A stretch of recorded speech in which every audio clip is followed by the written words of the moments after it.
Hi hello welcome back to smart nursing preparation. ఈరోజు video 23 November 2024 జరిగిన MHSRB previous year question paper shift 1లోని 1 to 10 questions discuss చేయబోతున్నాను. So without any delay let's get into the video. Question number 1. Which of the following is the most important principle the nurse has to keep in mind while applying restraints to the body parts? ఒక nurse patient యొక్క body పార్ట్స్కి restraints use చేస్తున్నప్పుడు క్రింద ఇచ్చిన 4 ఆప్షన్స్లో ముఖ్యంగా గుర్తుంచుకోవాల్సిన విషయం ఏంటి? Option A, restraints must be available and removable. Restraints మనకి ఎమర్జెన్సీ సిచ్యువేషన్స్లో అవైలబుల్గా అండ్ వెంటనే రిమూవ్ చేయగలిగేలా ఉండాలి. బట్ ఇది blood circulation and nerve protection కంటే ఇంపార్టెంట్ అయిన ప్రిన్సిపల్ కాదు, కాబట్టి ఇది wrong answer. And option B, restraints must be age appropriate. Yes, restraints age అప్రాప్రియేట్గా ఉండాలి. మీన్స్ చిల్డ్రన్స్కి వేరుగా అడల్ట్స్కి వేరుగా ఉండాలి. బట్ ఇది బ్లడ్ సర్క్యులేషన్ కంటే ఇంపార్టెంట్ అయిన ప్రిన్సిపల్ ఏమీ కాదు, కాబట్టి ఇది కూడా wrong answer. And option C, restraints should not interfere with circulation or press a nerve. Yes, this is the very important principle. Restraints టైట్గా ఉంటే బ్లడ్ సర్క్యులేషన్ అనేది తగ్గుతుంది. హ్యాండ్స్ అండ్ లెగ్స్లో నమ్నెస్ ఉంటుంది. నర్వ్స్కి హార్మ్ జరుగుతుంది అనమాట ఈ రీస్ట్రైన్స్ అనేది టైట్గా ఉంటాయి. అండ్ టిష్యూ డ్యామేజ్ కూడా ఉంటుంది. సో అందుకే నర్స్ కంపల్సరీగా skin colour, temperature, pulse and body parts యొక్క మూమెంట్స్ని అబ్జర్వ్ చేస్తూ ఉండాలి. And option D, restraints must be comfortable. Yes, restraints కంఫర్టబుల్గా ఉండటం అవసరమే, కానీ అది బ్లడ్ సర్క్యులేషన్ని అడ్డుకునేలా లేదా నర్వ్స్ ప్రెస్ అయ్యేలా ఉంటే ప్రమాదమే. So this is not a important principle. So restraints ఎప్పుడు బ్లడ్ సర్క్యులేషన్ని అండ్ నర్వ్ ఫంక్షన్ని ఇంపేర్ చేసేలా ఉండకూడదు. So the correct answer is option C, restraints should not interfere with circulation or press a nerve. Next question is question number 2. What is the therapeutic range of temperature for heat application to body parts? Body పార్ట్స్కి heat application చేయడానికి కావాల్సిన temperature యొక్క therapeutic range ఎంత? Option A, 40 degrees Centigrade to 45 degrees Centigrade. 40 degrees Centigrade to 45 degrees Centigrade. This is the safe and therapeutic range for heat applications like hot water bags or heating pads. ఈ టెంపరేచర్లో blood vessels dilate అవుతాయి, circulation improve అవుతుంది, muscle pain తగ్గుతుంది, తొందరగా heal అయ్యే chances ఉంటాయి. So ఈ temperature అంటే 40 degrees Centigrade to 45 degrees Centigrade కంటే టెంపరేచర్ ఎక్కువ ఉంటే స్కిన్ కాలిపోయి గాయాలు వచ్చే ఛాన్సెస్ ఉంటాయి అన్నమాట. ఈ టెంపరేచర్ కంటే తక్కువ టెంపరేచర్ యూస్ చేస్తే ఎలాంటి ప్రభావం ఉండదు. ఎక్కువ యూస్ చేస్తేనేమో స్కిన్ కాలిపోయి గాయాలయ్యే ఛాన్సెస్ ఉంటాయి అనమాట. అండ్ తక్కువ టెంపరేచర్ యూస్ చేస్తే ఎఫెక్ట్ అనేది ఉండదు. So this is the therapeutic range for heat application to body parts. Option B, 15 degrees Centigrade to 20 degrees Centigrade. ఈ టెంపరేచర్ని కోల్డ్ అప్లికేషన్స్ కోసం యూస్ చేస్తారు. ఇది స్వెల్లింగ్ని రెడ్యూస్ చేయడానికి, ఇన్ఫ్లమేషన్ అండ్ బ్లీడింగ్ని కంట్రోల్ చేయడానికి మాత్రం యూజ్ అవుతుంది. And option C, 20 degrees Centigrade to 24 degrees Centigrade. ఇది రూమ్ టెంపరేచర్కి దగ్గరగా ఉంటుందన్నమాట. అండ్ ఈ టెంపరేచర్ ట్రీట్మెంట్ రేంజ్కి సరిపోయేంత వేడిని ఇవ్వదు. So this is also wrong answer. And option D, 35 degrees Centigrade to 39 degrees Centigrade. ఇది బాడీ టెంపరేచర్కి దగ్గరగా ఉంటుంది. కొంచెం వేడి అనిపిస్తుంది కానీ కావాల్సినంత ఎఫెక్ట్ ఉండదు. సో థెరప్యూటిక్ హార్ట్ అప్లికేషన్స్కి యూజువల్గా 40 degrees Centigrade to 45 degrees Centigrade రేంజ్లో ఇస్తారనమాట.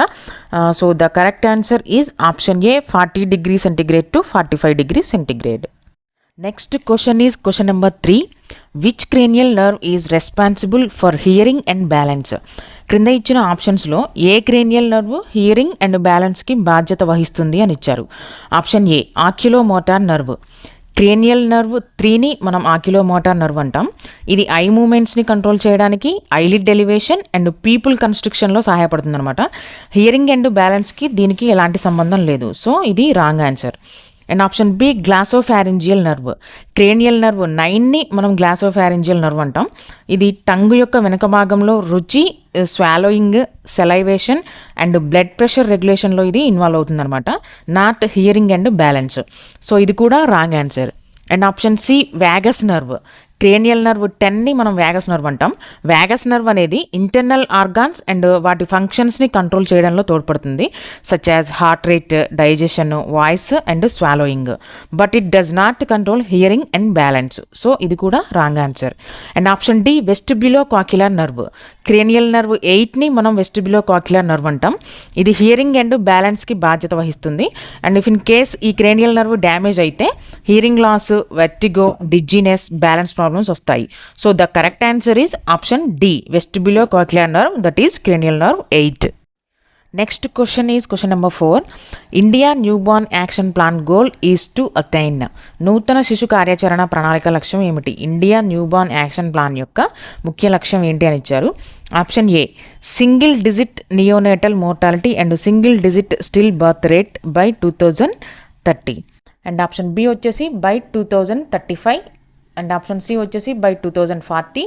అండ్ ఆప్షన్ డి వచ్చేసి బై 2037. ఆప్షన్ ఏ చూద్దాం. Single digit neonatal mortality and single digit still birth rate by 2030. 2030 నాటికి నూతన శిశు మరణాల రేటు and neonatal mortality means first 28 డేస్లో చనిపోయిన శిశు జననాల రేటును, ఈ రెండింటిని సింగిల్ డిజిట్ స్థాయికి తగ్గించడం. ఇండియా న్యూబార్న్ యాక్షన్ ప్లాన్ యొక్క ముఖ్య లక్ష్యం ఏంటంటే నియోనేటల్ మోర్టాలిటీ రేట్ ఫస్ట్ 28 డేస్లో సంభవించిన శిశు మరణాలు, still birth rate 28 weeks of pregnancy తర్వాత సంభవించిన మృత శిశువు జననాలు, ఈ రెండింటిని 2030 నాటికి సింగిల్ డిజిట్ స్థాయికి తగ్గించడం ప్రభుత్వం యొక్క అధికారిక లక్ష్యం. So the correct answer is option A single digit neonatal mortality and single digit still birth rate by 2030. Next question is question number 5. Carbon monoxide, carbon dioxide, hydrogen sulphide, sulphur dioxide are common pollutants of. Carbon monoxide, carbon dioxide, hydrogen sulphide, sulphur dioxide ఇవి సాధారణంగా దేనిని కలుషితం చేస్తాయి? Option A soil. మట్టి కాలుష్యం అనేది సాధారణంగా chemicals like pesticides, heavy metals, fertilisers and industrial వేస్ట్ల వల్ల కలుగుతుంది. సో ఈ పొల్యూటెంట్స్ మట్టిని కలుషితం చేయవు. సో ఇది wrong answer. And option B air. Carbon monoxide, carbon dioxide, hydrogen sulphide, sulphur dioxide ఇవన్నీ వాయు కాలుష్య కారకాలు. సో ఇవి గాలిలో వ్యాపించి లంగ్ రిలేటెడ్ డిసీజెస్ని, యాసిడ్ రైన్ అండ్ వాతావరణ మార్పులకు కారణమవుతాయన్నమాట. సో ఇవి గ్యాసియస్ పొల్యూటెంట్స్ కాబట్టి వాతావరణంలో కలిసిపోయి ఎయిర్ని పొల్యూట్ చేస్తాయి. And option C biological material. Biological material అంటే లివింగ్ ఆర్గానిజమ్స్ అండ్ వాటి నుండి వెలువడే వ్యర్థాలు, for example bacteria, tissues, blood. But మనకి క్వశ్చన్లో లిస్ట్ చేసిన గ్యాసెస్ అనేవి chemical air pollutants, not biological. So ఇది wrong answer. And option D water. Water pollution సాధారణంగా సీవేజ్, కెమికల్స్, ఆయిల్స్, ఇండస్ట్రియల్ డిశ్చార్జ్ల వల్ల జరుగుతుంది. కొన్ని గ్యాసెస్ నీటిలో కలిసినప్పటికీ మనకి క్వశ్చన్లో లిస్ట్ చేసిన గ్యాసెస్ అనేవి ప్రధానంగా ఎయిర్ పొల్యూటెంట్స్. సో ఇది కూడా రాంగ్ ఆన్సర్. సో ఈ గ్యాసెస్ అనేవి ఎయిర్ పొల్యూటెంట్స్ కాబట్టి correct answer is option B air. Next question is question number 6. Which of the following term refers to the beliefs, values, norms and behaviour shared by members of a particular group. ఒక ప్రత్యేక సమూహానికి చెందిన సభ్యులు పంచుకునే నమ్మకాలు, విలువలు, నియమాలు and ప్రవర్తనలను సూచించే పదం ఏది? ఆప్షన్ ఏ కల్చర్. కల్చర్ అనేది ఒక సమూహం లేదా సమాజంలో ఉన్నవారు పంచుకునే నమ్మకాలు, విలువలు, సంప్రదాయాలు, నియమాలు మరియు రోజువారీ ప్రవర్తనలు. ఇది వారు ఎలా ఆలోచిస్తారు, ఎలా మాట్లాడతారు, ఎలా ప్రవర్తిస్తారు అనే విషయాలను ప్రభావితం చేస్తుంది. And option B family. Family అనేది గ్రూప్ ఆఫ్ ఇండివిజువల్కి సంబంధించింది, కానీ మొత్తం సొసైటీకి చెందిన నమ్మకాలు, నియమాలు ఇందులో ఉండవు. బ్లడ్ రిలేషన్, మ్యారేజ్, అడాప్షన్ ద్వారా ఏర్పడిన బంధాలు మాత్రమే ఫ్యామిలీ కిందకు వస్తాయి. సో దీనిలో కేవలం కుటుంబ విలువలు మాత్రమే ఉంటాయి. And option C group. Group means కొంతమంది వ్యక్తులు కొన్ని కారణాల కోసం, కొన్ని ప్రయోజనాల కోసం మాత్రమే గ్యాదర్ అవుతారు. స్పెసిఫిక్గా బిలీఫ్స్, ట్రెడిషన్స్ అనే ఆర్ కల్చరల్ ప్యాటర్న్స్ అనేవి ఇందులో ఉండవు. సో ఇది కూడా wrong answer. And option D society. Society అనేది ఒక కమ్యూనిటీ ఆఫ్ పీపుల్ని కొన్ని లాస్ అండ్ సిస్టమ్స్ ద్వారా నడిపిస్తుంది. సొసైటీ అంటేనే population or social system, not shared beliefs and norms. So this is also wrong answer. The correct answer is option A culture, because it specifically refers to the shared beliefs, values, norms, traditions and behaviors of a particular group of people. Next question is question number 7. Which of the following secretes the hormone erythropoietin? కింది వాటిలో ఏ organ erythropoietin అనే హార్మోన్ను స్రవిస్తుంది? Option A kidneys ప్రధానంగా erythropoietin అనే హార్మోన్ను produce చేస్తాయి. బ్లడ్లో oxygen తక్కువగా ఉన్నప్పుడు ఇది బోన్ మ్యారోను రెడ్ బ్లడ్ సెల్స్ తయారు చేసేలాగా ప్రేరేపిస్తుంది. అండ్ ఆప్షన్ బి వచ్చేసి ప్యాంక్రియాస్ ఇన్సులిన్ అండ్ గ్లూకగాన్ లాంటి హార్మోన్స్ను సెక్రీట్ చేసి బ్లడ్ షుగర్ లెవెల్స్ను రెగ్యులేట్ చేసేలా చేస్తుందన్నమాట. సో ఇది ఎరిథ్రోపాయిటిన్ని ప్రొడ్యూస్ చేయదు. సో ఇది కూడా wrong answer. And option C thyroid gland T3 T4 అనే థైరాయిడ్ హార్మోన్స్ను సెక్రెట్ చేస్తుంది. ఇవి మెటబాలిజం అండ్ గ్రోత్ని కంట్రోల్ చేస్తుంది. ఇది ఎరిథ్రోపాయిటిన్ హార్మోన్ను ప్రొడ్యూస్ చేయదు. And option D liver fetal life స్టేజ్లో కొంతవరకు అండ్ అడల్ట్స్లో కొంతవరకు ఎరిథ్రోపాయిటిన్ను ప్రొడ్యూస్ చేస్తుంది. బట్ నార్మల్ అడల్ట్స్లో ఎరిథ్రోపాయిటిన్ను ప్రొడ్యూస్ చేయడానికి kidneys are the main source. So liver is not the correct answer. So ప్రధానంగా మనకి కిడ్నీస్ అనేవి ఎరిథ్రోపాయిటిన్ అనే హార్మోన్ను ప్రొడ్యూస్ చేస్తాయి కాబట్టి correct answer is option A kidneys. Next question is question number 8. According to classification of foods by predominant function vegetables, fruits and milk are classified under. ఫుడ్స్ను వాటి main function ఆధారంగా వర్గీకరిస్తే vegetables, fruits and milk ఏ వర్గంలోకి వస్తాయి? Option A body building foods మెయిన్గా growth and టిష్యూస్ని repair చేయడానికి సహాయపడతాయి. అండ్ ఇవి protein rich foods like pulses, meat, fish, eggs and nuts. Vegetables and fruits ఈ వర్గానికి చెందవు. సో ఇది wrong answer. And option B energy giving foods daily activities కోసం క్యాలరీస్ని సప్లై చేస్తాయి. ఇవి carbohydrates and fat rich foods అనమాట, such as rice, wheat, sugar, oil and butter. So this is also wrong answer. And option C protective foods are rich in vitamins and minerals. ఇవి డిసీజెస్ని prevent చేయడానికి, ఇమ్యూనిటీని Boost చేయడానికి and బాడీని హెల్తీగా ఉంచడానికి సహాయపడతాయి. Fruits, vegetables and milk ఈ కేటగిరీలోకి వస్తాయి. And option D junk foods are highly processed and low in nutrients such as chips, burgers, soft drinks and pastries. ఇవి గుడ్ హెల్త్కి సపోర్ట్ చేయవు అండ్ ఇవి వెజిటేబుల్స్, ఫ్రూట్స్ ఆర్ మిల్క్కి రిలేటెడ్ కావు. So this is also wrong answer. So vegetables, fruits and మిల్క్ని protective foods అంటాం because ఇవి vitamins and mineral rich foods. So ఇవి డిసీజెస్ని ప్రివెంట్ చేయడానికి, ఇమ్యూనిటీకి అండ్ ఓవరాల్ హెల్త్ మెయింటైన్ చేయడానికి సహాయపడతాయి అనమాట. So the correct answer is option C protective foods. Next question is question number 9. Which of the following is the minimal invasive technique that is usually performed to diagnose suspicious masses of thyroid gland.